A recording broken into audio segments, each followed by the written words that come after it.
everyone! Welcome and welcome back to my channel. For today's video, magluluto naman tayo ng adobong isda na may pineapple tidbits. Tara guys, umpisahan na natin.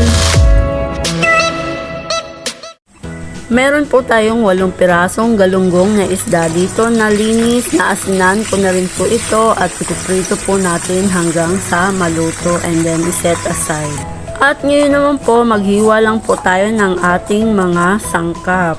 Then, sa ating kawali na may mainit na mantika, igisa lang po ang ating sibuyas. And next naman po ang ating garlic. At lalagyan ko rin po ito ng luya. Then, isunod na rin po natin ang ating medium size na hiniwang kamatis. Ilagay na rin po natin ang ating toyo at ang ating oyster sauce. Ayan. At maglalagay din po ako dito ng chicken powder, pero optional lang po ito, pwede rin pong wala. Naglagay na rin po ako ng pamintang durog. At lagyan na po natin ng 1/3 cup na water. At pagkatapos, ilalagay ko po yung juice na galing po sa ating pineapple tidbits. Dahil ayos na po ang lasa para sa akin, ilalagay ko na po ang ating fried galunggong.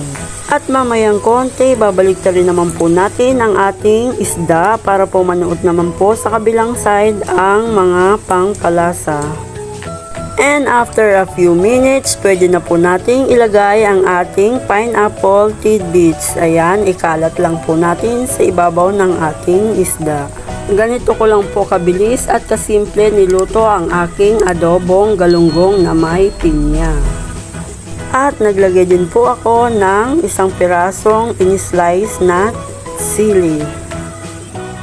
Tinakpan ko lang po at after 3 minutes ay luto na po ang ating masarap na adobong galunggong. Ayan, pwede na po natin tong i-serve. O ayan o, tingnan nyo naman.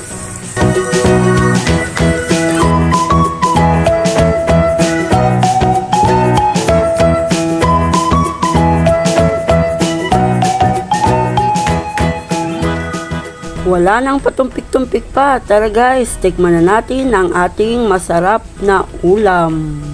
And thank you for watching guys. At sana po nagustuhan nyo ang ating recipe for today. At huwag nyo pong kalimutang mag-subscribe, like, and share, and click the notification bell para updated po kayo sa lahat ng i-upload kong video. God bless po. Bye-bye!